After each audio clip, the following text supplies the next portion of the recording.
everybody, welcome to Glenn's Garage. Today on the old E46 convertible here, we're going to be trying to do some basic diagnosis of a cruise control or speed control that will not turn on. So come along, let's see if we can get that one.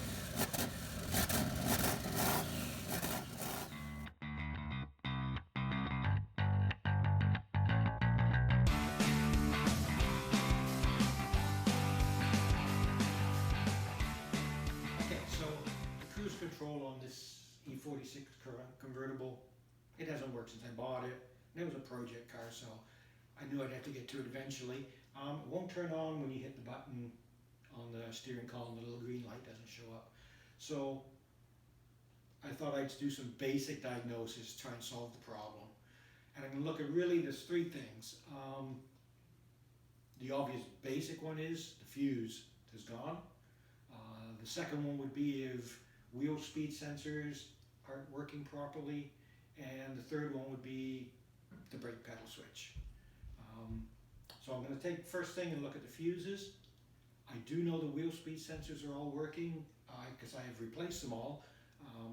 So I know they're working. I have no other lights on the dash coming on saying that I have an ABS problem or anything like that. So I know I can rule that out. I believe it's the right rear speed sensor that actually controls the cruise control. So if that one goes out, even the other three are working, your cruise may not work. But then typically it would throw another code, which I'm not doing. And then the third thing would be the brake pedal switch. So if you're hitting the brake switch, it's not working, the cruise control doesn't know if you've braked or not, so it just won't go on. So we're going to start with that and dig in, see what we can find. Okay, so first thing we're going to do, we're going to check the fuses. And the fuse block we're looking for is in the glove box. So open your glove box, and if you look up there, you're going to see two, I can see them, there, two plastic tabs right there, and there's another one right here. Now those are little retainer clips, so rotate those 90 degrees, rotate that, rotate that, and your fuse block is going to drop down for you there. You also get a handy little guide here that tells you what the fuses are doing. So we look on that guide, I've already looked. You're looking for fuse number 9, which is cruise control. Now, they're numbered up on the top. See right there on the top, see the numbers. Every second one is numbered there. So fuse number 9 down here, we're going to pull that. We pull that out, and we're going to check. See if that's so pulled number 9 out, checked it with my multimeter, checked it for continuity, visually checked it. It's good. So I've put it back in. So I've ruled out fuse number 9 as being the problem. So if it's not the wheel speed sensor, it's not the fuse. Next thing would be the brake switch. So if the brake switch isn't working, it very often will disable, amongst other things, the cruise control because it can't get a signal whether or not you're applying the brakes to disengage the cruise control. So I put my foot on the brake, and lo and behold, I don't have brake lights, which is a little disconcerting because I did drive it around a bit and apparently drove it around without brake lights on at all. So if I just turn those on, you can see back here at the back of the garage, I have lights. My turn signals all work, but if I actually try and put the brakes on, if I can do that here, I'm just going to put my foot on the brake. Absolutely nothing. No reflection, no sign of the lighting up.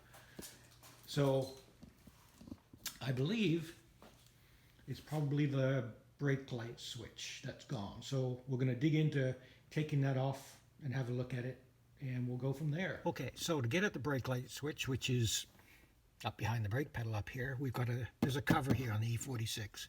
So to remove that cover, you have 3 Phillips screws here. You have a push clip here that we've got to pop off. And then there's a tab we have to turn to release a fastener at the back there. So we're going to undo that. We'll drop this down. we'll see what we can find.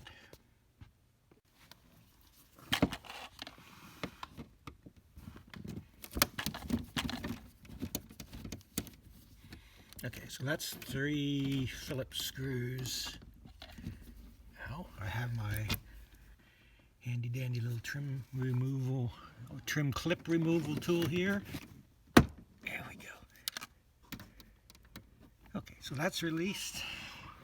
Okay, so this little clip here, you rotate it 90 degrees counterclockwise and give it a bit of a jiggle, and it will release. So everything's released now, so we should be ready to drop this. Now there are 2 more clips up under the steering column here that are holding this panel in place. If I can light right, I'll show you. There they are. There's one. Right, so see if we can get this clip here. There we go. That was simple. All right, so the clips are released. You can see the 2 of them here and here. This should be ready to pretty much drop down now. Get a good chance to clean it too. There we go. Okay, so we've got the OBD2 connector here we have to release. And it looks, we can see here, looks like there's just a couple of little clips to squeeze in, and that should come out. Okay, so while I released this, which was fine, that's actually, you can't actually remove it that way. So the easier way to do it is you can leave this intact. When you're underneath there, you can pull and release this, and then go in here and push, and you can release the OBD2 plug from the holder here, and you can leave the holder in this. There would also be a connector for the footwell light here. I've got it disconnected already because I got the light out. I was doing some other checking there. So as we go up under here now, if I've got the light set right, you should be able to see there. That's the switch, and there's the wire. So we've got to just disconnect that wire, and I've sort of jiggled it a bit already, so it should come out. I can get at it. Okay.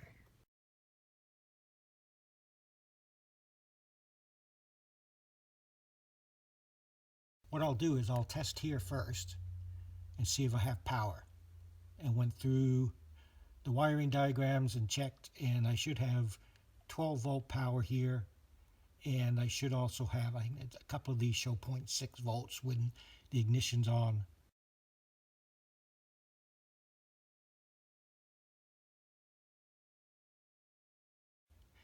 So I went and tested. I had nothing, no power at all. So back to the fuse panel again.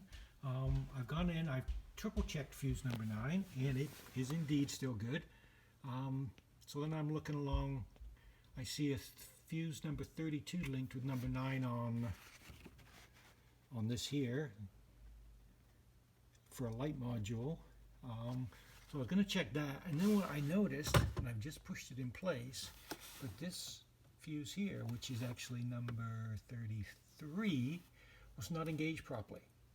I've never touched it, never been over here, but it was at least partially out, certainly not all the way in. So if I check on here,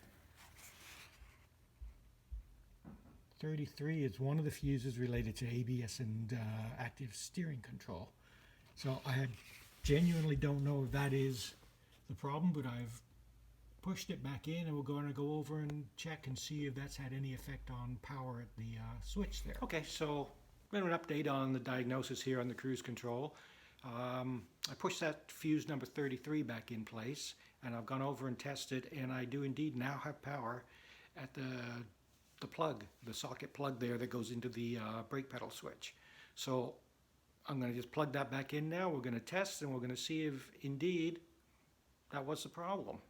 We've got to plug it in, and then we can test it once we get the battery hooked back up. It's all plugged in. It's all ready to test here. So we'll put the ignition on, and we'll see if our cruise control works again. Okay, so that's all that, and bingo! Cruise control light comes on. So that's a good thing. We'll just do a quick check here and see if we have brake lights. Oh yeah, definitely had brake lights. Excellent.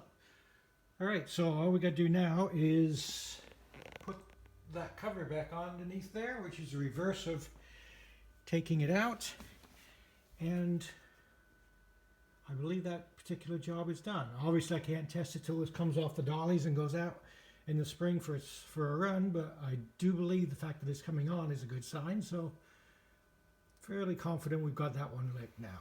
Okay, so in my case there, the problem for the cruise control was relatively simple. It was a fuse not plugged in properly.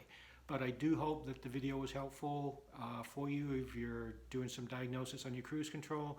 It at least gives you a guide of what to start looking for. Thanks very much for watching. Check out my other videos I got online. I'm working on the E46 here, bringing it back to life.